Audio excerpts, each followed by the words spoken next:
네, 더 공정하게 더 균형 있게 스픽스 브리핑 박영식입니다. 여전히 무더운 날씨가 이어지고 있습니다. 떨어지지 않는 온도처럼 민생 경제 물가 상승도 떨어질 기미가 없습니다. 경제 소식 오늘 좀 저희가 준비를 해봤고요. 민주당은 전당대회 룰을 두고 개파간 전쟁입니다. 설상가상, 점입가경, 내홍, 집안 싸움, 삿바 싸움. 지난 몇 주간 신문을 통해 자주 볼 수 있는 정치권에 흔히 등장하는 표현입니다. 여당이나 야당이나 조용할 날이 없는 요즘이죠. 세 분과 다양한 얘기 오늘도 나눠보도록 하겠습니다. 송문희 전 고려대 연구교수, 전기한 평론가, 김영기 메타커뮤니케이션 센터 대표와 함께하겠습니다. 어서 오십시오. 안녕하세요. 안녕하십니까. 네, 반갑습니다. 오늘도 역시 더 무더운 날씨가 이어지고 있는데요. 어떤 소식들이 오늘 스픽스 브리핑을 장식하고 있는지 오늘의 일면을 좀 만나보도록 하겠습니다. 일면 함께 가보시죠. 역시 오늘의 일면도 저희가 선정한 일면은 동아일보로 출발하도록 하겠습니다. 동아일보의 이제 기획 보도들이 저희 스픽스가 초반에 기획했던 내용들과 방향이 많이 부합해서 저희가 매일 이제 소개를 해드리고 있는데요. 역시 접종의 책임, 누구의 책임인가? 백신 접종 이후에 힘들게 지금 생을 이어가고 계신 분들에 대한 이야기를 담고 있습니다. 물론 가족 중에는 백신 접종 이후에 돌아가신 분들도 많이 계신데요. 특히 유족과 관련한 기사가 오늘은 실려 있습니다. 어제는 이제 부작용을 겪고 있는 분들에 대한 내용이 많았는데요. 오늘 기사는 장례 뒤에 보건소에서 부검을 했나 물어봤는데 유족은 이미 화장을 했는데 이제 와서 그걸 왜 묻나? 황당할 지경입니다. 왜 제때 안내를 안 했냐고 이제 항의를 하니까 보건소는 또 알릴 책임이 없다. 이런 말을 되풀이했다고 하죠. 이게 과연 이제 국가가 이런 대처를 유족에게 하는 것이 맞는 것인가? 여러 차례 저희도 질문을 좀 던졌는데 당연히 너무 이제 억울하시겠죠. 근데 부검 감정서 같은 경우에도 사실은 정보 공개 청구를 해서 받아야 그 내용을 알 수 있기 때문에 여러 가지 복잡한 절차, 부검 관련된 유족들의 입장을 동아일보에서 실어놨습니다. 동아일보 제차 다른 보도를 좀 만나볼까요? 여기는 이제 코백회 유족들의 말을 좀 담고 있는데요. 정부와 사회가 외면할까봐 잊혀질까 두렵다. 이건 저희 스픽스의 단독 인터뷰를 통해서도 그 유족회 대표가 해줬던 얘기랑 동일한 내용입니다. 국가 책임제, 윤석열 정부 들어서서도 공약을 했는데 지지부진한 상황이고요. 인과성 입증을 누가 지는가? 이 부분도 역시 정리된 게 없습니다. 송문희 교수님. 어떤 말씀을 좀 주시겠어요? 지금 코로나가 다시 조금 유행하고 있는 것 같아요. 그래서 백신 4차 맞아요. 접종 네. 권유하는데 이렇게 되면은 우리가 백신 4차 맞아야 될지 좀 고민하지 않겠습니까? 당장 저만 해도 지난번 3차 맞고 엄청 고생했기 때문에 그런 기억이 있는데 국가가 예방접종하라 그래갖고 백신 맞고 이런 식으로 하는데 만약에 인과관계 인정 안 하고 국가가 책임 없다. 인과관계를 유족이 책임을 져라 이렇게 한다 그러면 앞으로 국가의 어떤 행위에 대해서 어떻게 국민들이 믿고 신뢰하고 따라가겠습니까? 이런 투명성 확보 측면에서는 좀 더 적극적인 국가 책임제까지는 안 가더라도 적극적인 조치가 필요하다 이렇게 생각합니다. 방금 이제 언급해 주셨는데 바로 이어서 국민일보 보도 볼까요? 코로나 확진 일주일 새 2배로 늘었다. 즉 4차 접종 방안을 당국이 논의하고 있다고 하는데요. 신규 확진자가 이틀 연속 2만 명 안팎으로 또 이제 상승되고 있기 때문에 당연히 당국 입장에서 걱정이라서 당연히 백신 접종 논의할 수 있겠죠. 경향신문 보도 보겠습니다. 백신 4차 접종 늘리나 주간 확진자 15주 만에 늘고 변이 급증에 접종 확대를 검토한다. 전기한 평론가. 근데 아까 저희가 소개해드렸잖아요. 이런 분위기에서 어떻게 접종을 또 하게 마음 놓고 할 수 있는가. 이제 이런 의문은 당연할 것 같아요. 저는 이번에 4차 접종은 거의 안 하려고 마음을 먹었습니다. 그렇습니까? 3차 접종까지 하고 나서 저도 이제 코로나에 걸렸는데요. 그 뒤에 회복하는 것도 시간도 상당히 걸렸고 미각 후각 돌아오는데도 생각보다 좀 많은 고생을 해가지고 4차 접종 이거 하는 것보다 차라리 걸려서 기왕에 한번 지나쳐야 될 것 같으면 걸리는 게 더 낫다는 생각도 했고요. 저는 지금 보도에 지금 나오듯이 이 매뉴얼이 존재하지 않았다는 거 아닙니까? 예를 들어 인과성에 대한 인정을 국가가 할 건지 말 건지는 좀 다른 문제고요. 그 이전에 갑작스럽게 가족이 사망을 하거나 중증 상태로 빠졌습니다. 그 경우에는 가족들은 99.9%가 백신 후유증 또는 코로나 감염에 의한 것이다라고 생각할 거 아닙니까? 그러면 거기에 따라서 어떻게 대처하라는 매뉴얼은 있어야 되죠.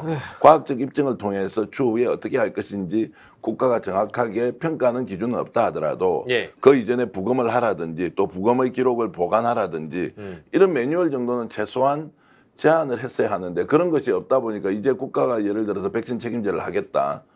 그런데 지금 증거가 없습니다. 네. 어떻게 해줍니까? 네네. 그러면 이런 것들은 그 당시 좀 복잡한 상황에서도 얼마든지 보건소나 보건당국에서 이 문제를 기록으로라도 정확하게 남겨놓는 조치를 일단 해놓고 네. 그 다음에 인과성 문제를 어떻게 입증할 것인지에 대한 것들은 사회적 논의를 통해서 가야 하는데 그 전 단계조차도 없었다. 그래서 저는 이런 상황이 만약 본인의 가족들에게 직접 일어났으면 어떻게 할 것이냐. 예. 내 부모, 내 자식 또는 내 배우자가 이런 문제가 생겨서 예. 갑작스럽게 세상을 떠났단 말이에요.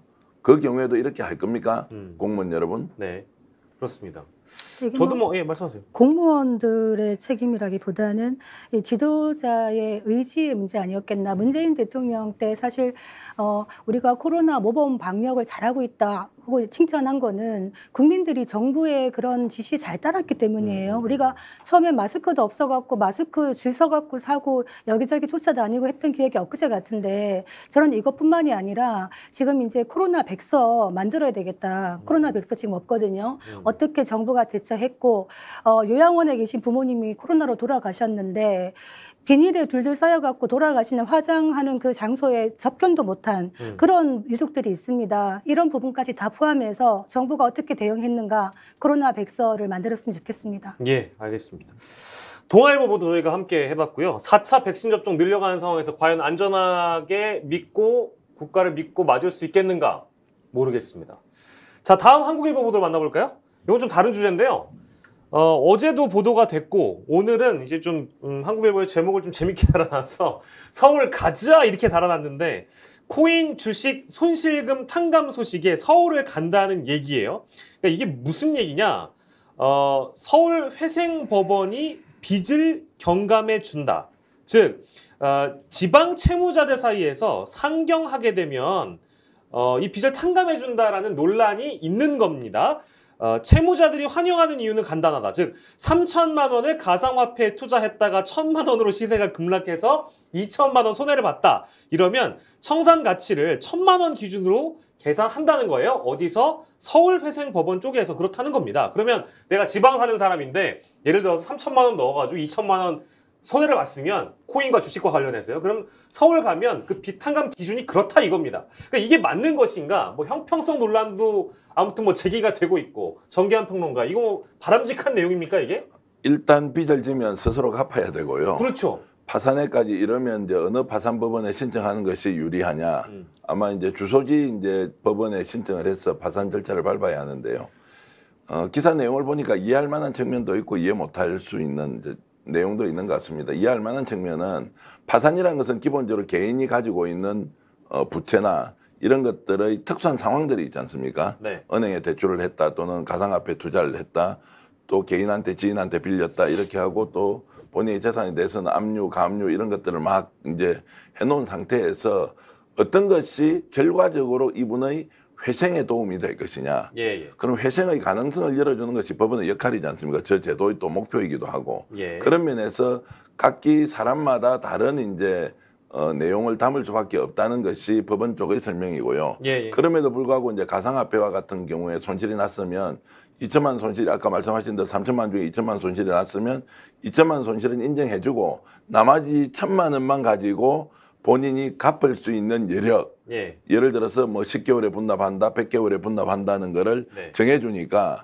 사실 앞선 2천만 원의 손실금은 자동으로 공중으로 날아가 버리는 거죠. 그럼 적게 갚아도 된다는 것인데 저는 그런 것들에 대한 그 제도적 차이를 연구하기보다는 본인이 어쨌든 빚을 일으켰으면 스스로 노력으로 회생 절차 밟지 말고 갚아가는 노력을 하는 것이 먼저다 이런 말씀드리겠습니다. 대원칙은 저도 공감을 하는데 사실은 이게 그 결국에는 법원이 빚내서 투자하는 분들한테 뭔가 비투를 조장하는 거 아니냐 이게 일종의 이제 모럴 해저드 도덕적 해이에 빠질 수 있는 부분이 분명히 있다라고 걱정하는 분들이 좀 보입니다. 송 교수님은 어떤 조언을 좀 주시겠어요? 그 모럴 해저드 얘기하는 그 걱정하는 사람 중에 하나가 저거든요. 아, 그러셨어요? 네, 실제로 주변에 보면요. 요즘 특히 젊은 층에서 너무 미래가 암울하고 지금 현실이 힘들다 보니까 빚을 내 가지고 그래도 이거 한번 해보자 해가지고 코인 투자, 주식 투자 했다가 지금 이제 주식 얘기하면 왜 시퍼렇다 그러잖아요. 지금 정신건강 때문에 안 들여다보고 있어요. 그런데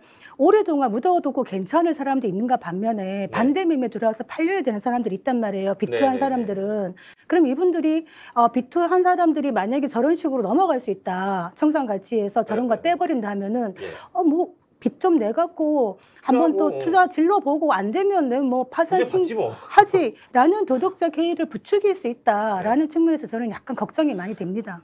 제가 이어서 좀 말씀드리면 두 분 다 이제 개인 회생 절차 밟아보지 않으셨죠? 지금 밟아보셨기 때문에 그런 말씀을 하시는 겁니까? 아니요, 저는 이제 밟지는 않았는데 제 주위에서 이제 개인 회생 절차 밟은 분들 보면요.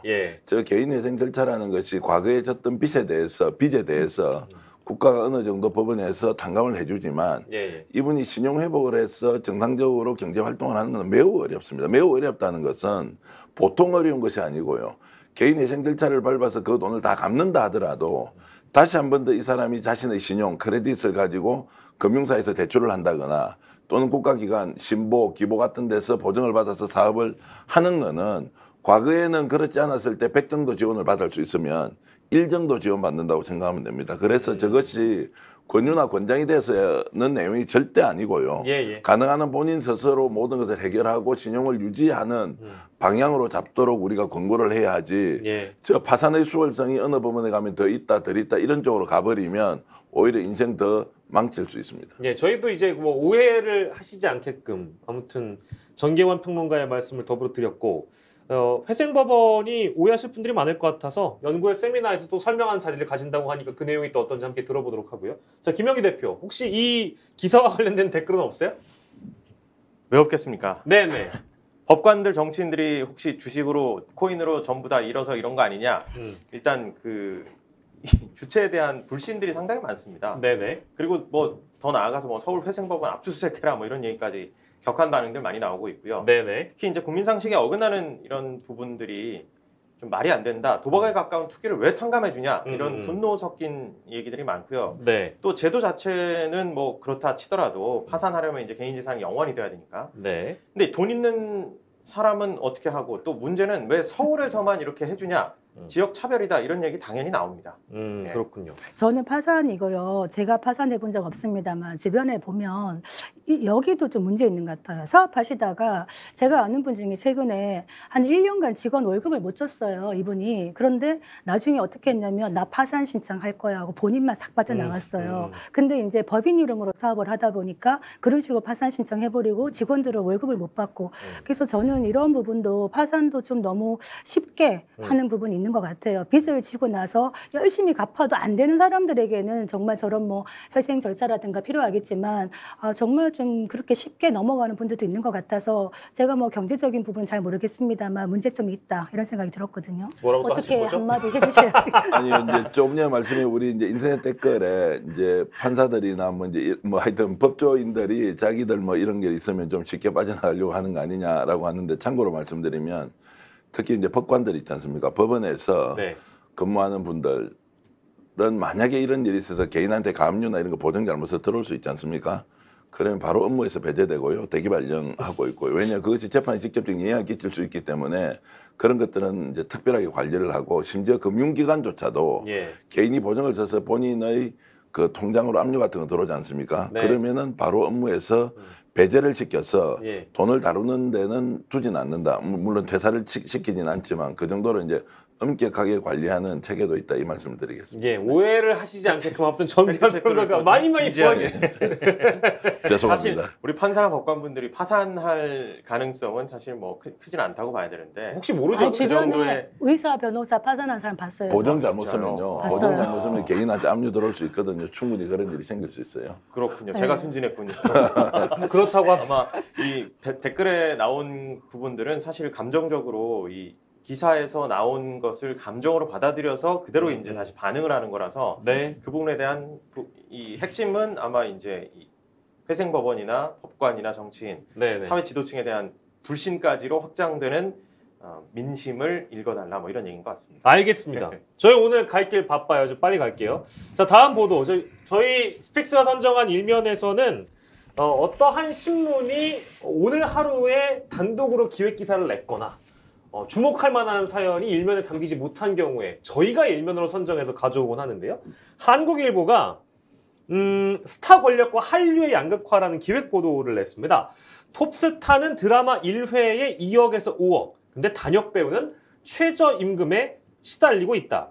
노조 배우 80%는 월 수입이 90만 원이고요. 레슨비 빼면 통장에 남는 게 없어서 거의 뭐 주연급 배우들이 한류의 성과를 독식하는데 이들만 한류에 기여한 게 아니다. 이제 우리도 좀 인간다운 삶을 살 수 있게끔 조명이 필요하다라는 그 내용입니다. 다음 기사 볼까요? 그런데 뭐 어쨌든 스타들이라 가지고 이 한류 스타들이 그 뭐 비용이 많이 발생하는 건 뭐 그렇다 치자고요. 뭐 자본주의 사회에서 그럴 수 있죠. 근데 촬영 보이콧이라든지 자신의 전용 화장실을 달라고 한다든지 뭐 이제 이런 사례들이 나와 있습니다. 이른바 이제 그 스타들의 갑질 이런 부분들에 대해서 비판하는 내용도 함께 실려 있고요. 한국일보의 마지막 보도를 보면요. 법의 사각지대의 스태프, 그러니까 영화 쪽보다 오히려 드라마 쪽이 아무래도 아직 그 노동적인 측면에서는 개선이 안 된 지점이 많이 있다라는 내용인데요. 근로기준법을 준수해달라고 요구를 했더니 공공운수노조 희망연대부부 방송 스태프지부 조합원들의 KBS 본관 시위에 대한 KBS 드라마 미남당 규탄 기자회견 내용입니다. 주 52시간 노동법을 보장해달라. 근로개선을 요구했더니 계약 해지를 당한 거예요. 이건 또 방송사 갑질이죠. 아, 이거는 정말 요즘 시대에서는 이 갑질은 지탄받아야 마땅한데 이제 저희가 또 이제 그 방송을 하고 있는 입장에서 이런 내용은 꼭 한번 좀 다뤄봐야겠다, 생각해봐야겠다 해서 가져왔습니다. 정기환 평론가, 어떤 해법을 좀 줄 수 있을까요, 우리가? 저는 이제 최저임금 제도가 있지 않습니까? 이것은 이제 8시간 노동 또는 시간당 노동에 대한 이제 급여를 얼마 주라고 하는 것은 이제 통상적으로 우리가 이제 주당 근로시간을 뭐 이제 8시간 또는 이제 주 50시간 이내 또는 아르바이트 학생은 2시간, 3시간 이렇게 하는 이제 구간들을 나누어서 시급을 결정하지 않습니까? 이제 저 경우에는 매일 똑같은 양으로 일을 할 수 없는 사람에 대해서는 총액 개념으로 얼마를 줘야 한다는 것이 예를 들어서 영화협회, 드라마협회 또는 방송제작사협회와 같은 데서 최소한의 생활이 가능하도록 한 가이드라인은 필요하다. 네네. 사실 이제 그 배우들이 너무 많은 돈을 받아간다는 건 어제 오늘 일은 아니지만 이것은 수요 공급 시장의 논리에 의해서 그 드라마의 흥행성을 보고 일종의 투자를 하는 것이기 때문에 네네. 결국 배우의 그 출연료를 줄여서 노동자들에게 더 많은 임금을 줄 수가 없는 여건으로 보면 총 투자 금액이 이제 늘어나야 되는 부분이 있지 않습니까? 그러면 그렇다 하더라도 최초의 예산 계획을 수립할 때 저희들도 이제 외주 제작 같은 걸 해보면 총 금액을 결정할 시점에 어느 정도의 가이드라인이 아니고 법적으로 강제하는 그 최소 임금, 이 사람이 이틀 이상 일할 경우에 뭐 한 달에 150만 원 반드시 보장을 해야 된다든지 이런 것들을 통해서 최저임금에 준하는 수준의 뭔가 가이드라인을 만들어지고 이것이 법제화되기가 어렵다면 권고사항이라도 해서 각 이제 이익단체들 있지 않습니까? 뭐 제작자, 영화인, 그리고 이제 배우 또 노동조합도 있기 때문에 사회적 합의를 통해서 빨리 끌어올릴 필요는 있다. 그리고 또 조금 전에 드라마 쪽이 훨씬 더 심하다고 하지만 사실 영화가 더 심할 수도 있습니다. 영화 같은 경우는 단발성으로 이제 촬영도 하고 또 워낙 그쪽 일을 하겠다는 사람들이 시장에 과잉 진입하는 측면들이 있기 때문에 저게 이제 시장 논리로 임금이 결정되고 그래도 일을 하겠느냐 하면 안 할 수가 없는 상황으로 몰리기 때문에 이런 부분에 대한 가이드라인은 반드시 필요하다 이런 말씀드리겠습니다. 송문희 교수님.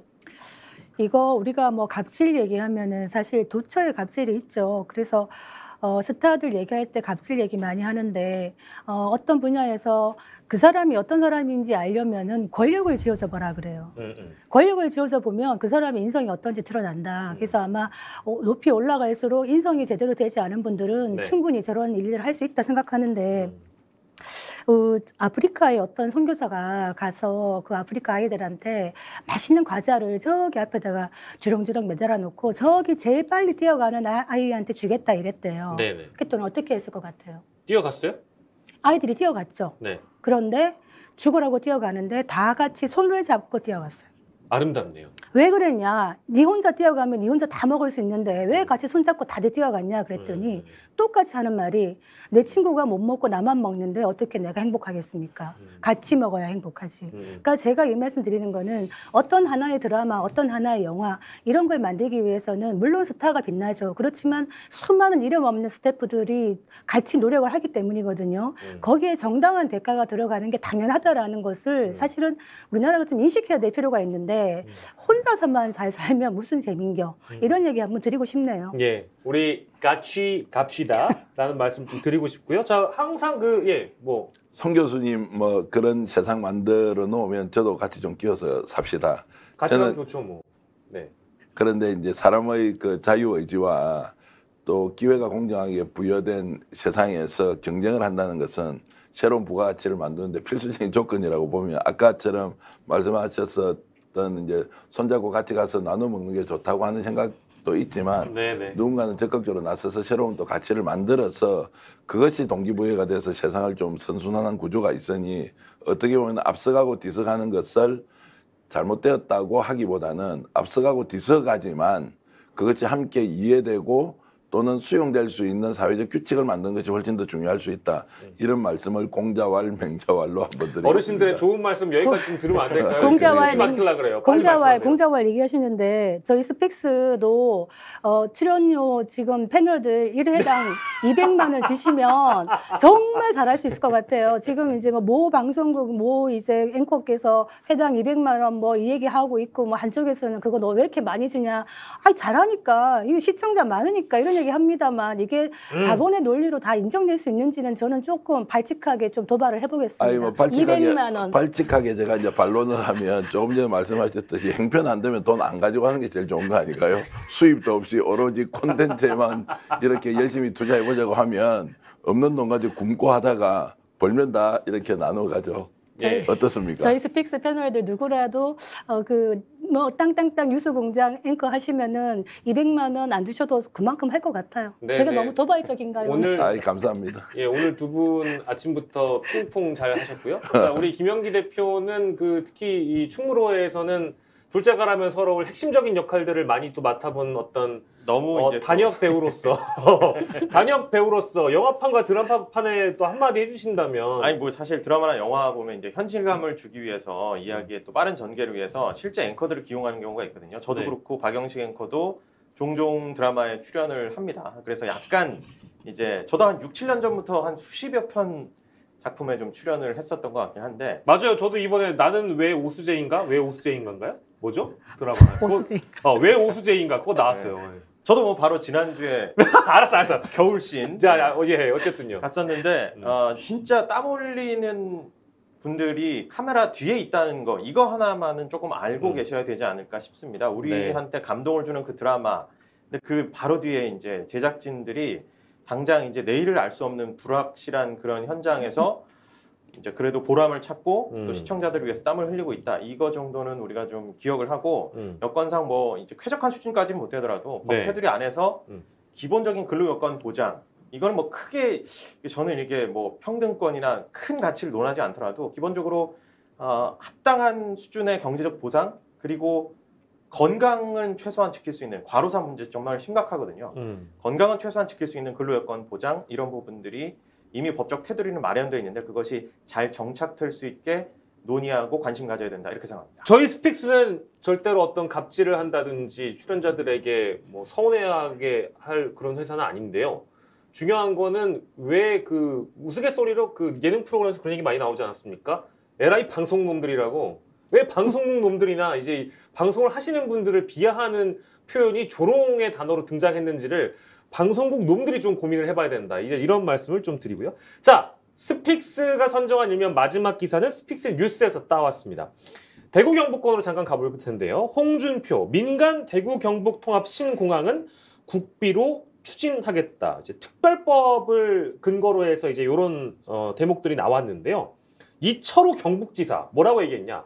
특별법에 매몰되기보다 공항 이전이 중요하다. 즉, 그 같은 지역권에서 경북도지사와 대구시장이 약간의 이견을 지금 보인 거예요. 다음 장 보여주세요. 홍 시장이 이제 첫 기자회견을 열었는데 의원 시절에 제출한 특별법과 추경호 부총리의 법률안을 통합한 새로운 법안이 추진되고 있다.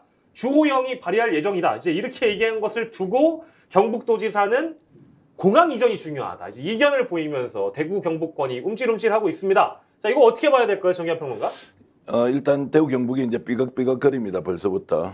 그냥 겉으로 보면 이제 도지사하고 시장이 이제 완전히 다른 생각을 하고 있죠. 그냥 다른 정도가 아닙니다. 저게 이제 내용을 간단히 말씀드리면 공항 이전하는데 군공항은 기부대 양해 방식이라는 게 주고받게 한다는 겁니다. 네네네네. 민간공항을 이제 이전하는 거를 국비로 할 거냐, 지방 비용으로 할 거냐, 뭐 이제 이런 것인데 여기에 대해서 이제 가덕도 신공항 같은 경우는 특별법으로 국비로 다 해주기로 했습니다. 예. 그 왜 대구공항 그렇게 하지 않느냐? 그렇습니다. 이제 여기에 대한 문제 제기인데 이것은 수도 없이 있었는데. 이게 이제 지금 과연 국회에서 특별법을 통과시켜서 해줄 수 있느냐에 대한 현실적 판단인데 예. 지금 대구 경북 국회의원들이 일단 단일한 목소리를 내지 않아요. 그럼 부산 경남의 국회의원들 동의해야 되고 또 수도권이나 전국에 있는 국회의원들이 동의해야 되지 않습니까? 네. 그걸 받을 수 있느냐 없느냐. 만약에 이걸 못 가게 되지 않습니까? 그렇게 해서 논란을 막 이제 짚히고 이렇게 해서 논쟁은 하는데 그 사이에 가덕도 신공항이 만들어져 버려서 네. 완전히 블랙홀처럼 이제 남북권 신공항을 가덕도로 완전히 당기게 되면 대구 경북 신공항은 이제 사실은 이제 위치가 굉장히 애매모호해지기 때문에 이철우 지사 같은 경우에는 이제 이 내용을 알고 있기 때문에 빨리 추진하는 것이 중요하지 법을 바꾸는 이 방식으로 가서는 오히려 문제가 있을 수 있다. 이제 이렇게 보는 것 같습니다. 그럼 이철우 지사 말이 지금 현재까지는 그렇게 보이는데 그러면 저기에 대해서 자 정확하게 홍준표가 문제만 던져놓고 네. 이렇게 생각할 수 있지 않습니까? 이 사람은 경남 사람이잖아요. 예, 경남도지사 했잖아요. 예. 그러면 부산, 울산, 경남 같은 경우에는 가덕도를 하자고 지속적으로 주장했고 네. 이분도 그게 동조를 했어요. 예. 그러면서 오히려 대구 경북 신공항을 좀 미루면서 가덕도 쪽에 힘을 붙여주는 정치적 오해를 받을 수도 있다. 저는 홍준표 시장의 저런 발언에 대구 경북민들 매우 조심해야 된다 이렇게 생각합니다. 송은희 교수님. 저는 그 홍준표 시장 몇 년 전부터 방송 때 사실 좀 부정적인 얘기를 솔직히 많이 드렸었는데 이번에 대구시장 되면서 지금 어떤 진행하는 일들에 대해서 저는 좀 긍정적으로 보게 됩니다. 왜냐하면 지금 그 신공항 이런 부분도 큰 틀에서 본다면은 그 지방 국가 균형 발전 그런 측면이 있는 것 같아요. 사실 홍 시장이 여기에 대한 조금 소신을 갖고 있는 것 같아서 기본적으로 어떤 방식, 국비로 지금 민간공항 한다. 이거는 물론 중앙정부의 협력이 필요합니다. 윤 대통령이 당선인 시절에도 계속 이거 동의했다고 얘기합니다만 지금 국가 부채가 1,000조가 넘어가고 있는데 대구에다가 그런 공항 만드는 거에다가 돈을 쓸 것이냐라는 거는 이제 우선순위에 또 걸리는 부분이라 네. 이렇게 되려면은 대구 경북뿐만 아니라 다른 쪽에서도 의견을 모아줘야 되는데 지금 경북에서도 의견이 조금 날려요. 그러다 보니까 추진력이 있겠냐라는 건 저거 약간 퀘스천 마크입니다만 이 신공항 특별법에 대해서는 저는 지방 소멸을 막고 대구가 살아날 수 있는 것, 대구가 일자리라든가 기업 유치라든가 이런 걸 하기 위해서는 저는 필요하다. 뭐 이런 생각 갖고 있어서 지지하고 있습니다. 네, 알겠습니다. 저희 PD가 지금 이제 메시지가 왔는데 앵커님 오늘의 일면만 하나 끝낼 거예요? 라고 이제 얘기를 하셔가지고 알겠어요. 그럼 빨리 진행할 거예요. 빨리 진행할 거니까 뭐 두 분이 빨리빨리 말씀하실 거예요. 자, 좋습니다. 자, 오늘의 일면으로 저희가 만나봤고요. 본격적인 주제로 넘어가겠습니다. 오늘 신문에 가장 많이 담겨있는 내용 중에 하나는 바로 룰의 전쟁이라는 내용이에요. 뭘 가지고 싸우느냐? 전당대회 룰인데요. 어디 얘기냐? 바로 더불어민주당의 얘기입니다. 룰의 전쟁이라는 주제를 만나보시죠. 국민일보 정치면을 먼저 준비했습니다. 전당대회 룰 변경에 벌집 쑤신 민주당, 안규백 전당대회 준비위원장은 이미 사퇴했죠. 친명계는 집단 반발하고 있다. 이 전대 룰이 어떠한지는 잠시 뒤에 정리할 건데요. 신문들의 내용을 좀 몇몇을 좀 소개를 먼저 해드리죠. 다음 면 볼까요? 대구신문입니다. 민주비대위 전준희 전대룰 의결안 변경 후폭풍. 안규백 위원장의 사퇴 선언 후에 이제 친명계 의원들이 기자회견을 열고 반발성 기자회견을 연 것이죠. 전 당원 투표를 요구하고 있는 상황입니다. 한국일보 마찬가지입니다. 친명계 집단 반발, 민주당 전대룰 후폭풍. 중앙위원 100%를 보수하고 있다는데 이 자세한 내용 잠시 뒤에 소개를 해드릴게요. 중앙일보 마찬가지로 우상호 비대위원장의 모습, 친명계 의원들의 모습, 최고위원 선거 룰이 불을 당겼다. 어떤 이제 내막이 있는지는 잠시 뒤에 알아보고요. 한겨레 전대 규정 파열음, 친명 집단 반발. 즉 기존의 룰을 유지하느냐, 룰을 바꾸느냐, 혹은 지역 할당을 하느냐, 기타 등등의 문제들이 굉장히 많이 얽혀 있습니다. 과연 우상호 비대위원장이 또 어떤 결정을 하느냐도 중요한 것이고요. 전준희에게 어떠한 권한을 어디까지 부여하는지도 사실 이견이 의원들마다 좀 있는 것도 사실이에요. 서울신문. 논의 불가. 안규백은 사퇴했다. 이재명을 컷오프 시킬 판 친명도 반기를 하고 있다. 경향신문 권역별 최고위원 제가 잠깐 언급했죠. 새 경선 룰이 있는데요. 최고위원들에게 이제 지역에 대한 권역별 기준을 좀 둠으로써 수도권 대 비수도권으로 나아갈 우려가 상존한다라는 경향신문 보도까지 소개해드렸습니다. 자, 김영기 대표. 네. 도대체 민주당의 전당대회 룰은 어떻게 바뀔 거고 어떤 논의가 되고 있길래 이 사람들끼리 싸우고 있는 거예요? 제발 쉽게 좀 설명해 주세요. 정치권은 항상 뭐 국민에게 유불리를 따진다기보다 자기에게 유불리를 따지기 때문에 룰 갈등 심각한데 네. 논란이 된 핵심 쟁점만 짚어보면 나오고 있죠. 예비경선, 그러니까 컷오프에서 중앙위원 투표 비중과 최고위원 권역별 투표제가 이제 핵심 쟁점인데 전준희 같은 경우에 중앙위원과 국민투표를 각각 70%, 30%씩 반영하는 안을 발표했는데 비대위가 다시 지금 현행 중앙위원 100%로 뒤집었습니다. 민주당 내에서는 친문계는 중앙위원과 대의원, 친명계는 권리당원과 일반 국민투표에서 유리하다는 해석이 많기 때문에 이 룰을 가지고 큰 갈등을 보이고 있습니다. 자, 정기환 평론가, 그러면 어떻게 해야 됩니까? 누구 말이 맞다, 이게 사실 없는 거잖아요, 이게. 그러니까 민주당 혁신위원회, 지난 이제 대선 이전에 중앙위원회에서 컷오프 결정을 할 때 참여하는 투표자가 너무 문제가 많다. 쉽게 얘기하면 민주당 소속 자치단체장, 시도의원, 그다음에 지금 현재 현역 국회의원 이러다 보니까 국민의 의견보다는 특정 소수가 중앙위원회 결정을 하게 되니 실질적으로 이 사람들이 마음을 먹으면 누군가를 배제하려고 하면 국민 여론과 관계없이 아예 컷오프를 시켜버릴 수 있다는 거예요. 그래서 이것은 혁신의 과제로 계속 나왔는데 이번에 어쨌든 우상호 비대위가 전당대회를 하면서 이 부분을 반영을 하겠다고 하고 전당대회 준비위원회에서 그러면 기존 중앙위원회의 의견의 70%는 존중해 주되 30% 정도는 여론을 반영해서 자, 중앙위원회가 가지고 있는 투표의 좀 허점을 보완하자. 이게 합리적입니다. 그렇게 받아들일 것 같다고 했는데 그렇게 결정해서 비대위에 올리니까 비대위에서는 그대로 해버리자. 쉽게 얘기하면 우상호 이제 비대위원장의 개인적 정치적 판단 이럴 거예요. 지금 이제 이렇게 해서 국민 여론이 반영되면 자, 의대명이 되지 않습니까? 이재명 당권 그리고 최고위원도 이제 국민 여론이 반영돼 버리니까 지금 철음의 소속의 의원들을 중심으로 다수가 최고위원회에 들어갈 것이니 이걸 좀 막기 위해서는 전당대회 규칙을 과거처럼 똑같이 하고 두 번째는 지역별로 이제 최고위원을 따로 뽑도록 하자. 두 표 중에 한 표는 그렇게 이제 강제합니다. 그러면서 이제 호남은 호남, 영남은 영남대로 그 지역에서 어느 정도 인지도가 있는 사람이 최고위원이 오니까 친명들이 이제 참여하기가 좀 어렵게 된다. 이제 이러면서 큰 싸움이 벌어진 거죠. 송문희 교수님은 어떤 의견 주시겠어요? 양보할 수 없는 싸움 같아요. 이를테면은 친문계 쪽에서는 그래 뭐 어대명이니까 어차피 이재명 대표 어쩔 수 없어 줘. 그런데 최고위원까지 몽창 가져가는 건 참을 수 없어 이거거든요. 근데 명분은 뭐냐? 명분은 좀 이해가 되죠. 지금 지난 한 10년간 수도권 중심 당이 되어 오고 있는 데다가 뭐 호남, 충청, 영남 쪽에서 최고위원을 많이 되는 경우가 없잖아요.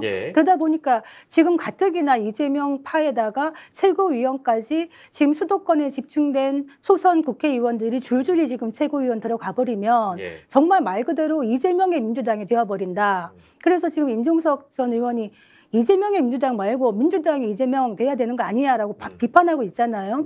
그런 어떤 세력 다툼이라고 보는데 저는 적어도 최고위원을 만드는 데 있어서 어떤 그 권력별 투표하는 부분은 좀 방식은 매우 거칩니다만 이런 문제의식은 담아줄 필요가 있겠다 생각하는데 오늘 당무위원회에서 결론이 나올 것 같습니다.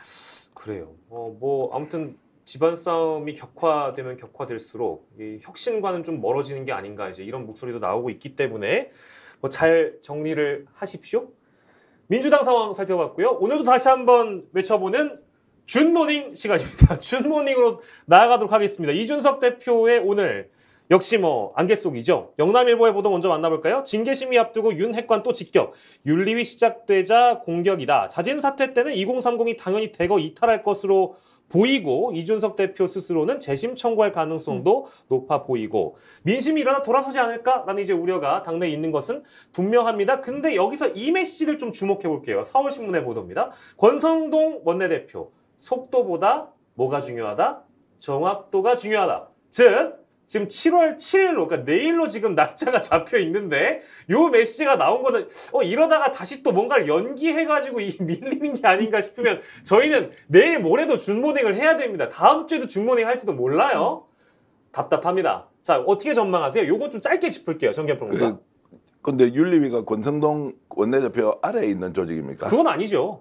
그러면 저렇게 한번 이제 연기하면 권성동 시킨 대로 하는 거네요? 모르죠. 근데 운은 띄워본 거죠. 7월 7일 날 무조건 하기로 했지 않습니까? 그렇죠. 제가 잘못 들었습니까? 7월 7일 한다고 했죠. 아니, 바로 들으셨어요. 네. 그러니까 그러면은 이제 권성동 원내대표가 이거 이러다가는 큰일 나겠다 싶은 생각이 드니까 이제 윤리위에다가 네네네. 이제 언론을 통해서 저 의견을 전달하고 아마 윤리위에는 이 내용이 전달돼 있을 수 있을 건데 네. 결국 윤리위가 얼마나 허수아비인지 이제 드러내는 또 한 장면이라는 생각하고요. 예. 7.7 내일이지 않습니까? 네네. 어떤 식으로 결판 나고 나면 준모닝을 이어가든지 뭐 다이모닝을 이어가든지 아니면 서바이벌 모닝을 이어가든지 한번 우리 같이 노력을 해봅시다. 네, 송문희 교수님 어떻게 전망하세요?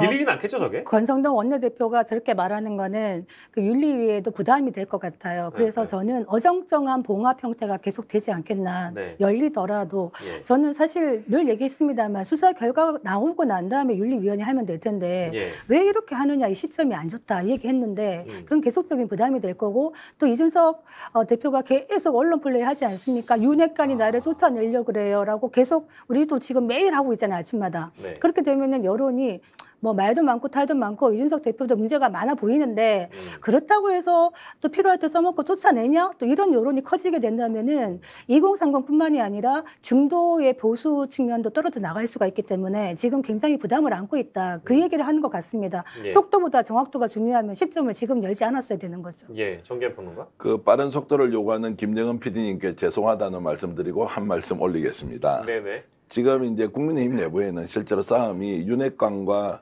비윤핵관 이준석의 싸움에서요. 이제 한 판 더 생겼습니다. 이제 삼각 파도처럼 싸우는데 거기에서 권성동 원내대표와 장제원 의원의 갈등이 있어요. 그러니까 이제 청와대에서 지금 국민의힘이 하는 게 마땅치 않은 거예요. 어떤 식으로 조절과 통제가 돼야 되는데 이미 이제 권성동 원내대표를 비롯한 윤핵관들이 이준석을 내놓고 너무 많이 싸웠는데 지금 장제원 의원이 청와대에서 인사 잘못했다 잘했다 이걸 가지고 대통령이 격노했다는 이야기 나오지 않습니까? 네. 이런 상황이 펼쳐지면서 이제 당은 실제로 윤핵관과 이준석의 문제가 아니고 자 윤핵관 중에서도 권성동파와 장제원파와 그리고 이준석의 문제 거기다가 안철수 의원의 출마 문제가 있으니 여기 있습니다.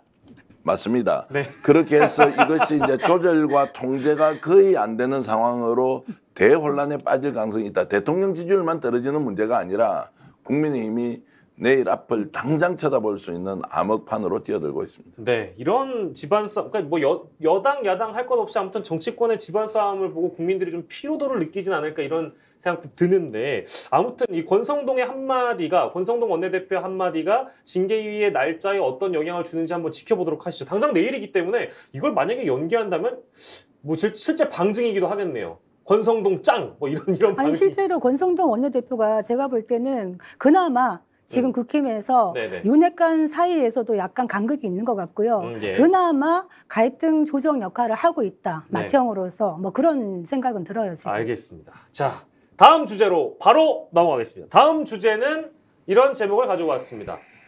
뭐? 누구라고? 뭐라고? 누가 그랬다고? 라는 이제 물음을 우리 윤석열 대통령께서 보좌하시는 분께 묻지 않았을까? 왜냐? 동아일보 기사를 보시죠. 전 정권보다 낫다라는 이제 표현을 한 걸 두고 누가 그랬냐? 누구라고? 누가 그런 말을 했다고? 그러지 말라고 당신을 선택한 거다라는 메시지를 누가 했다고요? 국민의힘 대변인이 했다는 얘기입니다. 그렇습니다. 그래서 이게 이제 대통령 입장에서는 아니 야당이랑 언론이 시끄러운 건 뭐 이해할 수 있는데 뭐라고? 누가 그랬다고? 여당 대변인이 그랬다고? 아이 괘씸함 이럴 수 있다는 거죠. 이제 그런 기사를 보여주면서 주요 현안을 문 정부와 비교한 출근길 주요 반응. 저희가 어제도 소개를 해드렸는데 뭐 이러한 답변들. 과거에 민변 출신 도배 안 했냐? 뭐 민주당 정부 때는 어땠냐? 전 정권. 근데 사실 또 문재인 정부 때도 박근혜 정부를 비교했습니다. 막 이게 이제 가능한 이제 얘기이기 때문에 이거에 동의하시는 분들도 있어요. 근데 물론 저희가 어떤 이제 발언들이 있었는지 정리 차원에 일단 보여드린 것이고요. 국민일보 보도 이어가겠습니다. 사과 없이 일축했다. 부실 인사 논란. 뭐 이제 그 전 정권 얘기를 국민일보도 제목에 담아놨고요. 한겨레 자세 낮춘 박순애 국회 가면 해명하겠다. 음주운전 해명과 관련해서는 또 회피를 한 것이고요. 갑질 의혹도 언급하지 않고 자리를 떠버린 기자 간담회를 했는데 그랬다고 합니다. 자, 경향신문. 이번엔 송옥열 공정거래위원장 내정자의 제자 성희롱 논란과 관련해서 나왔는데 사과했으니 문제없다라는 대통령실의 입장 실어드렸고요. 한겨레 성희롱 반론 논란에는 송옥열 후보자가 간담회를 통해 이런 발언을 했다고 하네요.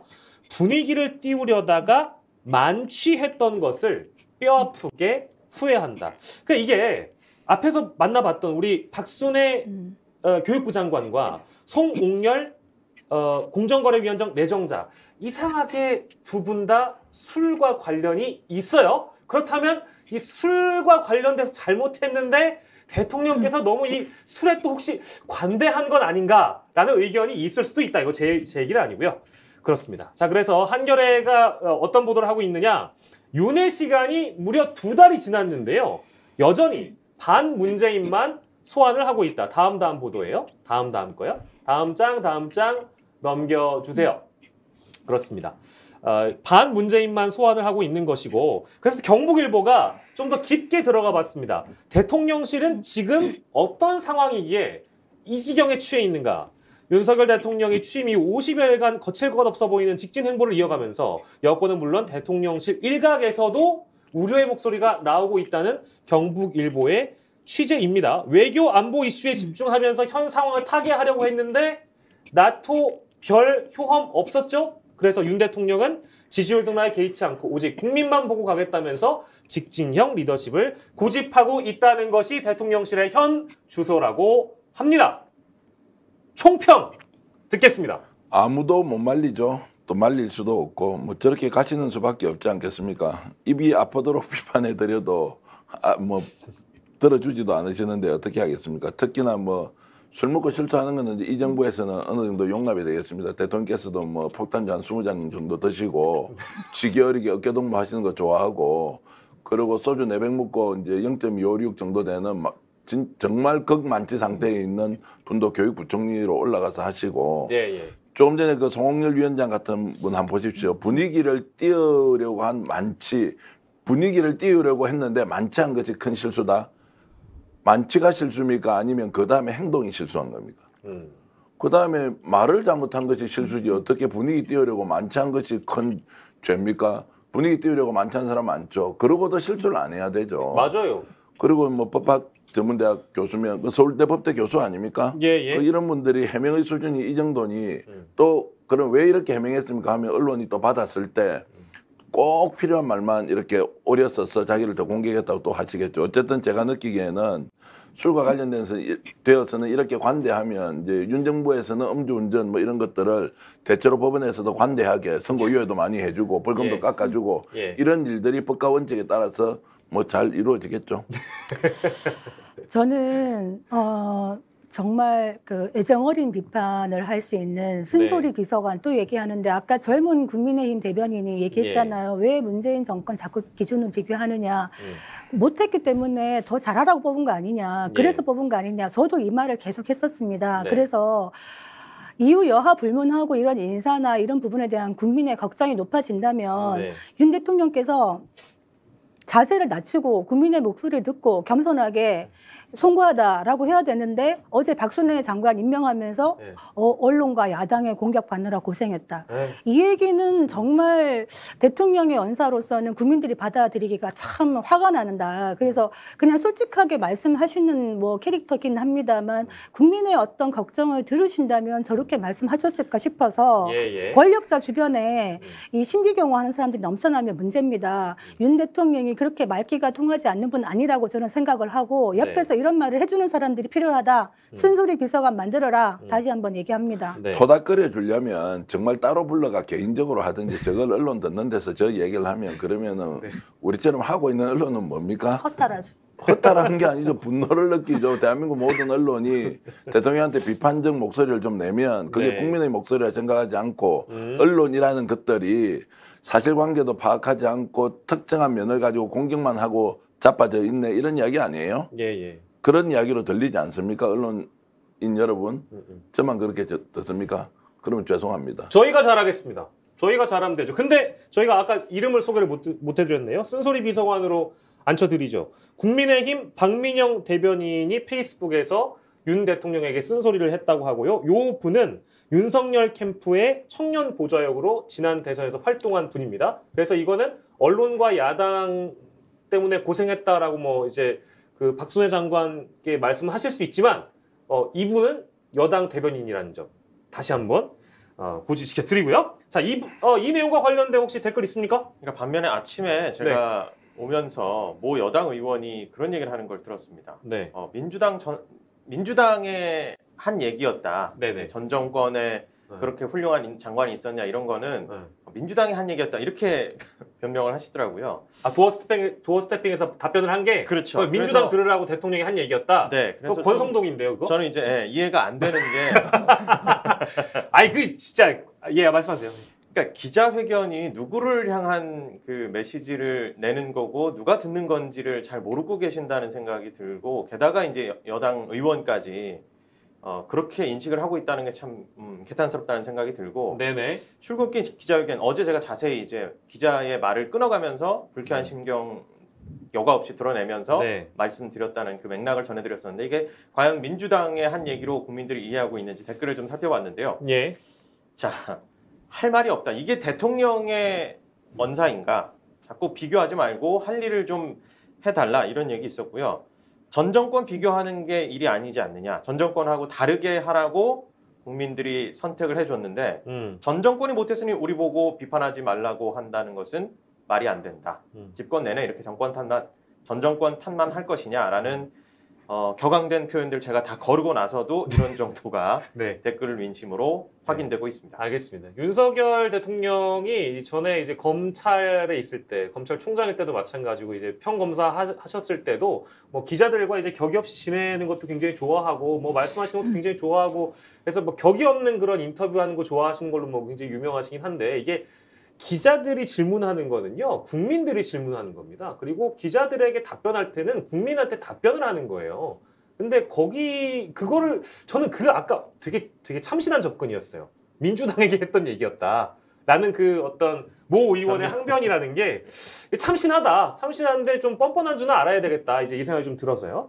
알겠습니다. 자, 다음 주제로 또 넘어가도록 할게요. 근데 이거 지금 결국에 연결되는 문제인데요. 또 이 논란입니다. 다음 주제는 바로 비선 보좌라는 물음표예요. 어떤 일이 있었냐? 한겨레 보도입니다. 김건희 여사 또 비선 보좌, 비서관 아내가 나토에 동행했다. 이거 역시 어떤 상황이었냐? 정식 직원이 아니라 민간인 신분의 수행입니다. 이원모 인사비서관의 부인이 나토에 동행한 것이에요. 대통령실의 입장은 이렇습니다. 무보수, 특혜 없다, 일축, 끝! 자, 서울신문. 이원모 인사비서관 부인 나토 동행 논란. 수행원으로 절차는 적법하다. 알겠어요? 자, 동아일보요. 동아일보도 마찬가지로 윤 대통령 부부 스페인 일정을 동행했고요. 공식 직책 없이 업무 돕다가 함께 귀국을 했다고 하네요. 경향신문.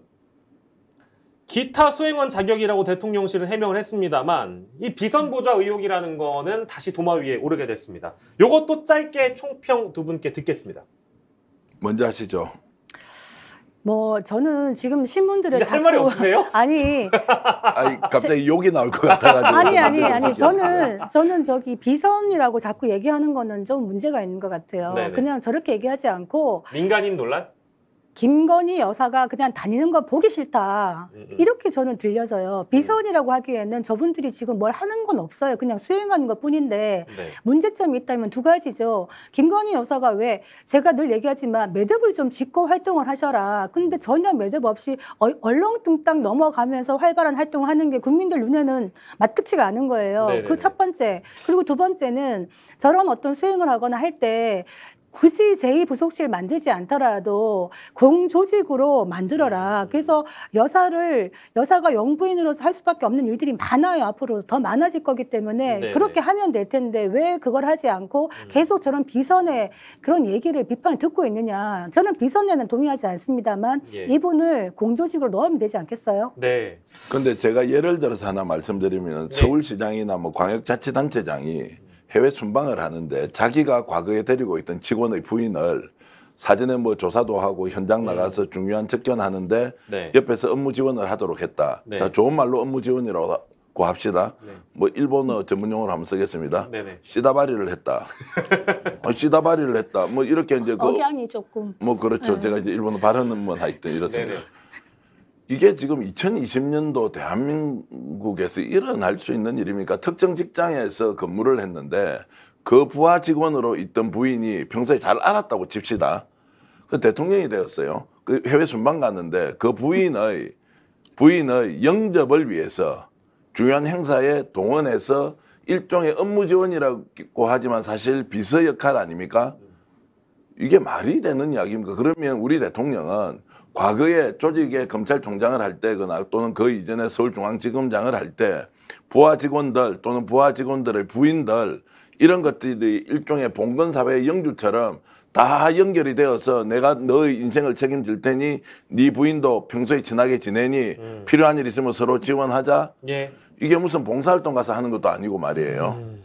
아니, 어떤 생각이 들어요? 아니, 저는 뭐 사실 부인이라는 거에 너무 방점이 찍힐 필요는 없다고 봅니다. 그 비서관의 부인이라는 분이 뭐 해외 체류 경험도 있고 저런 거를 잘 하기 때문에 필요해서 데리고 갔다. 그리고 민간인도 수행원으로 갈 수 있다라는 게 있기 때문에 저는 이 자체로 그렇게 비선 실세 논란까지 갈 거는 너무 나갔다 생각하지만 왜 자꾸 이런 일이 반복되게 만드느냐. 예. 그냥 놔두느냐. 공조직으로 넣으라니까요. 그러면 문제가 덜하다니까요. 근데 다르지만 같은 이야기인 게 그러면 처음에 채용을 해가지고 저분을 남편은 그러면 인사비서관하고 저분은 제2부속실에 무엇으로 들어가서 하도록 하면 그럼 누구냐 이 사람이 뭐 이렇다 뭐 원래 능력이 있다. 자, 그것까지는 인정을 한다는 거예요. 예. 그런데 인사비서관으로 있는 남편이 있고 부인은 개인의 자격으로 가서 전체적으로 업무 지원을 했다는 게 이게 말이 되냐고요. 제가 논리적으로 말이 된다 안 된다 그건 따질 게 너무 많은데 감정적으로도 말이 안 되고 상황적으로도 말이 안 되고 거기다가 공직자 출신이지 않습니까? 사기업의 오너가 아니고 공직의 최고 수장을 했던 분이 대통령이 되었는데 그때 데리고 있던 부하 직원의 부인이 지금 이 일에 동행을 한다는 것이 공사가 완전히 깨져버린 거 아닌가요? 이렇게 좀 흥분하는 게 저는 맞다고 생각하는데 제가 오버하는 겁니까? 대통령실의 답변은 이렇습니다. 민간인 자원봉사자도 순방에 필요한 경우 기타 수행원 자격으로 순방에 참여할 수 있다. 모든 행정적 절차를 적법하게 거쳤다. 그래 그분이 민간인이어서 갈 수 있다는 게 100% 동의. 그런데 인사비서관의 부인이라는 거예요. 그전에 검찰총장으로 있을 때 데리고 있던 부하 직원의 부인이라는 거예요. 네네. 저희 문제 지적은 그겁니다. 네. 뭐 부부가 다르니까요. 저는 누구의 부인이라는 게 방점이 찍히는 건 별로 그렇게 중요한 것 같지는 않아요. 민간인 개인 자격으로 개인의 역량에 따라 갈 수 있는데 다만 그 방법이 계속적으로 공조직을 이탈하고 그냥 개인적으로 다니는 것 같다. 네. 이거는 좀 제대로 짚고 넘어가야 되는 부분인 알겠습니다. 것 같아요. 반가운 소식인데요. 김정은 PD가 5분만 더 써도 된다고 해서. 자, 김영기 대표, 저 이제 더 이 논란은 언급 제가 안 할 테니까. 자, 우리 여사님에게 달린 댓글은? 그러니까 지난번에도 왜 저기 빵집 소개 때문에 네. 권양수 여사 만나러 갈 때 빵. 또 민간인과 함께 가고 했던 뭐 상황들이 부산에 그 있었는데 빵집이 있는데 그 그렇죠. 친구가 빵을 좋아해서 그 빵을 좀 들어줘야 되니까 빵. 그러니까요. 우리 예. 와이프가 또 빵을 좋아하니까요. 네, 빵. 그 공무원 신분이 아닌 민간인 대통령 해외 순방에 관해서 네. 댓글에서 좀 이성적으로 차분하게 문제를 조목조목 짚어주셨습니다. 네. 첫째, 신분 검증이 안 된 민간인이 보안, 국가 기밀 유지의 어떤 문제에서 자유로울 수 있겠느냐. 그리고 네. 또 그리고 업무 체계나 업무 한계, 네. 책임 문제, 그리고 여행 중 사고 시 보험 문제. 네. 그냥 쉽게 살펴봐도 이런 문제들이 있는데 모두 무시하는 거냐. 이런 얘기들이 있었고요. 다른 비판 댓글들 우리가 모두 생각할 수 있는 그런 얘기들이었습니다. 알겠습니다. 예. 자, 짧게 분위기를 좀 소개드립니다. 가라앉히는 차원에서 저희가 2분 만에 쉬어가는 코너를 하나 준비했습니다. 바로 이 코너입니다. 칭찬합시다. 누구를 칭찬할 건가? 저희가 지금까지 지적을 해왔던 그분을 바로 칭찬해 드릴 겁니다.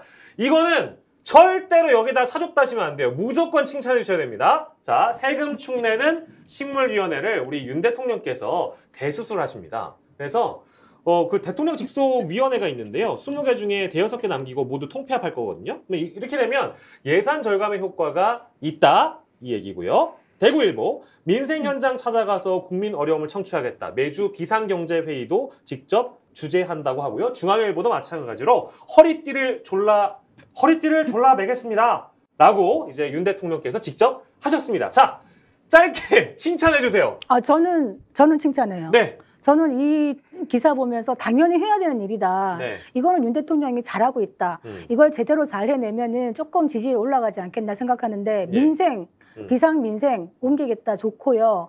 위원회 정말 너무 많아요. 불필요한 위원회, 세금 낭비. 저도 뭐 위원회 좀 가봤습니다만 반 더 줄여도 됩니다. 네네. 그럼 대여섯 개에서 한 두세 개로 줄여라. 줄여도 됩니다. 이 말씀이시고 정기현 평론가 칭찬해 주십시오. 저도 찬성 한 표입니다. 예, 오 좋습니다. 이런 것처럼 예. 도어스태핑도 이렇게 좀 국민들을 시원하게 해주는 방식으로 좀 해주시고요. 예. 대여 관계도 좀 시원하게 좀 해주시고 네. 대야 관계도 시원하게 해주시기를 진심으로 바라겠습니다. 예. 자, 요 기사에 달린 혹시 우리 윤 대통령의 칭찬은요? 네, 뭐 유명무실한 위원회 간판 앞세워서 호가호위하던 사람들 박살내길 바란다 이런 댓글도 있었는데 균형 잡힌 언론이니까 또 하나 소개해드리자면 혹시 이제 생살 깎는 거 아니냐? 다 각기 할 일이 있는 사람들을 전부 자르고 마음대로 입맛대로 하려고 하는 거 아니냐? 그 사람들 또 괜히 뽑은 거 아닐 수 있지 않느냐? 이런 우려의 댓글도 있었다는 점 추가합니다. 알겠습니다. 빠르게 다음 주제로 넘어갈게요. 다음 주제는 조금 아픕니다. 막 지금 아파요. 여기가 아픕니다. 고통도 함께 상승했다. 왜 고통이 상승했을까요? 그렇습니다. 경제 때문에 신음하는 우리 국민들의 목소리인데요. 영남일보 24년 만에 6%대 물가 쇼크, 자고 일어나기가 무섭다. 결국에는 이 고물가 행진, 정확한 수치가 나왔는데 6월에 이제 6%대 물가 쇼크, 6% 지난달 물가 상승률 24년 만에 최고, 외환 위기 수준의 고물가를 보여주고 있다는 얘기입니다. 이 소비자 물가 추이를 저희가 보여드리고 있는데 외환 위기와 거의 맞먹는 수준이에요. 그렇습니다. 지금 그만큼 힘든데 왜 정치권은 그러고 있느냐라는 목소리가 당연히 나올 수밖에 없겠죠? 자, 다음 기사를 만나볼까요? 외환위기 수준의 고물가 6%도 뚫렸다라는 제목의 한국일보의 보도고요. 경북일보도 만나보겠습니다. 국민고통지수도 수직 상승했다. 라는 제목의 15년 만에 최고다. 그러니까 이 국민고통지수라는 거를 미저리 인덱스라고 하는데요. 전경련사나 한경련이 이거를 이제 산출을 해옵니다. 근데 물가가 너무 두려워서 국민들이 고통지수가 그만큼 올라갔다는 얘기입니다. 그래서 고통이 상승하고 있다는 것이고요. 중앙일보 보도, 심지어 먹는 거, 탄단지, 우리 탄수화물, 단백질, 지방, 그러니까 식재료 이거 다 올랐어요. 감자 이런 거, 감자 좋아하시는 분 많으시죠? 다 올랐어요. 장바구니 지수는 무려 7.4%까지 치솟았습니다. 서울신문도 마찬가지로 고물가 쇼크라면서 국민고통지수 최고치 찍었다고 이야기를 하고 있습니다. 요 내용과 관련해서는 두 분께 비평을 들을 시간이 좀 부족할 것 같고 우리 김영기 대표가 관련된 기사 댓글 소개해 주시겠어요? 국민들이 일거수일투족을 다 읽고 보고 기억하고 있습니다. 이런 댓글이 있는데요. 현재 상황에 근본적으로 대처할 방도가 없다. 누가 그랬죠? 그리고 빈 컴퓨터 화면이나 새 A4 용지를 멍하니 바라보는 수밖에 없다고 본다. 네. 비판적 댓글이었습니다. 예. 그래도 짧게 좀 이게 타개할 방법이 없어요. 왜냐하면 이게 이제 그 외부의 위기가 또 이제 국내로 들어오는 상황도 분명히 있고 고물가 지금 이건 전 세계가 신음하고 있는 문제라서 그래도 우리 정부의 해법이라는 게 분명히 필요할 텐데요. 일단 정부 해법 전에 저는 이제 개인들, 우리 국민들이 지금 가져야 될 생각. 물가 안정기는 되돌아오지 않는다는 겁니다. 고물가 시대에 이미 접어들었고 이것이 돌아가지 않기 때문에 각자 자기 생활을 어떻게 할 것인지 어려운 때일수록 각자 도생의 길을 찾아야 된다. 정부에 의존하거나 정부 욕하는 것으로 본인의 삶이 나아지지 않는다. 이런 말씀 하나 드리고요. 정부는 6%, 7% 이렇게 고물가 상황이 지속되는데 물가를 잡는다는 것이 몇 %까지 그럼 하면 것이 잡는 것이냐. 정말 물가 상승률 인플레이션 2%로 맞출 수 있느냐. 없다면 5% 정도까지 잡고 이것을 전제로 해서 우리가 앞으로 경제정책을 어떤 방향으로 펼쳐나갈 것인지 국민한테 제시해야 되지 예. 무조건 두들겨 잡겠다 그러기 위해서 금리 올릴 수밖에 없다 이런 극약 처방 방식의 돌려막기로는 아무것도 안 된다 이 말씀드리겠습니다. 예, 알겠습니다. 죄송해요. 저희 시간이 없어가지고 문화를 사랑하시는 송문희 교수님께는 저희가 다른 주제 드릴 거예요. 알겠습니다. 알겠습니다. 자, 근데 이게 저희가 마지막으로 준비한 소식이긴 한데 오늘 신문의 1면에 2면에 가장 많이 담겨있는 내용을 저희는 마지막에 좀 소개를 하도록 하겠습니다. 주인공은 항상 뭐야? 마지막에 등장하는 거니까. 마지막 주제는 바로 필즈상이라는 거예요. 필즈상. 모르시죠? 저도 몰랐어요. 이게 어려운 상인데요. 수학계의 노벨상이라고 합니다. 조선일보의 보도. 40세 전 업적 세운 젊은 수학자에게 수여한다. 캐나다 수학자 존 필즈의 이름을 딴 상이라고 하는데요. 필즈상에 대한 자세한 소개는 또박또박 우리 김영기 대표가 준비했죠? 자, 캐나다 수학자 존 필즈의 이름을 딴 상입니다. 이거 읽으면 됩니까? 예, 예. 소개해 주세요. 과학 분야의 거의 노벨상이라고 꼽히는 건데 40세라는 또 연령 제한이 있기 때문에 젊은 수학자들에게 뭐 쾌거를 이룬 젊은 수학자들에게 수상하는 건데 예. 허준희 교수가 참 대단한 사람이더라고요. 예. 난제, 꽤 오래된 난제를 10개 이상 풀어냈다는 건데 뭐 쾌거가 아닐 수 없습니다. 수포자 입장에서는 그저 넘사벽이다. 예. 이렇게 생각됩니다. 수포자였다고 합니다. 국민일보의 보도. 고교 중퇴 허준희 교수. 제목 보여주세요. 수학 노벨상 필즈상의 영예. 그리고 조선일보도 수학 포기자, 고교를 중퇴한 수학 포기자가 수학의 노벨상을 받게 됐다. 구구단을 겨우 외웠던 자퇴생. 서울신문 보도 보여주세요. 독창적 해법으로 난제를 풀고 세계적 수학자의 반열에 오르다. 조선일보 보도를 마지막으로 마무리하겠습니다. 구글 창업도 스티브 잡스의 재기도 수학 덕분이었다. 근데 저는 이런 제목이 좀 식상하기 때문에 뭐 우리는 꼭 항상 뭐 상을 받아야 조명을 해줘. 이것도 문제야. 뭐 국제에서 상을 받아야지 언론이 꼭 써주나? 이것도 문제입니다. 근데 물론 수학을 중시하는 이제 경시하지 말고 좀 중시할 필요도 있다. 뭐 물론 이과 중심이 아니고 문과 중심이셨던 분들에겐 죄송한 말씀인데 수학이 그만큼 중요하다라는 얘기예요. 송문희 교수님 마무리 말씀. 저희 아이가 지금 고3인데 지금 자퇴시켜야 되나 고민이 된 거예요. 저거 왜요? 보면서. 왜냐하면 저는 평소에 한국 교육이 문제가 많다. 아이들의 창의성을 죽이는 교육을 하고 있다. 이런 생각하고 있는데 네. 이분도 보니까 고교 1학년 때 자퇴했더라고요. 네. 자퇴하고 혼자 공부해가지고 수능으로 대학 갔는데 왜냐? 그냥 강제적으로 야간 자율학습 시키고 주입식 교육 시키고 이런 교육이 창조적이고 융합적인 인재들에게 안 맞는 거예요. 그래서 저는 뭐 저 상도 중요하지만은 이걸 계기로 한국 교육의 문제점도 좀 살펴봤으면 좋겠다. 이분이 계속 한국에서 고등학교 그대로 나오고 갔으면 예. 정말 이거 할 수 있었겠나 이런 생각이 약간 들어요, 사실. 그것도 사실 박사도 미국에서 했잖아요. 네네네. 그러니까 이게 우리 국내에서만 가능한 문제가 있고 나가서 오히려 반대로 조명받는 케이스들이 있기 때문에 이런 케이스 볼 때마다 우리 한국 교육의 문제점을 다시 한번 또 생각하게도 되고 마지막으로 정기현 평론가 한마디 드릴까요? 뭐 나간 사람 실패한 사람도 많고요. 또 한국에 성공한 사람도 많은데 어쨌든 다양성의 한 측면이다 이렇게 저는 보고요. 진심으로 하여튼 축하드리겠습니다. 예, 감사합니다. 자, 오늘 세 분과 함께 했는데요. 무슨 일이죠? 200명이 보고 있네요. 여러분 안녕하세요. 200명이 저희 방송을 함께 하고 계셔서 감사드립니다. 자, 오늘 세 분의 전문가와 함께 했습니다. 송문희 전 고려대 연구교수, 정기현 평론가, 그리고 김영기 메타 커뮤니케이션 센터 대표와 스픽스 브리핑 함께 했어요. 고맙습니다. 감사합니다. 네, 오늘의 한마디 시간입니다. 누가 더 못하나? 선거 이후의 정치권을 이야기를 해보겠습니다. 정치권은 늘 누가 더 새롭게 바뀌느냐, 환골 탈퇴하느냐를 두고 경쟁을 벌여야 되겠죠. 지난 선거 결과들을 돌이켜보면 좀 더 많이 변화했다고 평가받는 쪽은 국민의힘이었습니다. 이준석이라는 젊은 대표가 자신의 개인기로 꼰대 정당이라는 이미지를 탈피하게 하는데 큰 공을 세웠고요.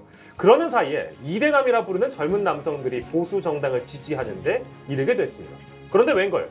선거가 끝나자마자 윤핵관이라 부르는 국민의힘 핵심 세력들은 발빠르게 이준석 대표를 몰아내려 하고 있습니다. 이 대표만 꼭 혁신의 아이콘이라 말할 수는 없겠지만 이런 여당의 상황이 바람직하기는 한 걸까? 그렇다면 민주당은 어떨까요? 선거가 끝나기 무섭게 책임론 공방을 벌였고 지금까지도 내홍의 연속입니다. 전당대회 앞두고 크고 작은 잡음은 늘 있어 왔지만 민주당은 이번에도 강성 지지층, 강성파로 분류되는 의원들의 입김에서 벗어나질 못하고 있습니다.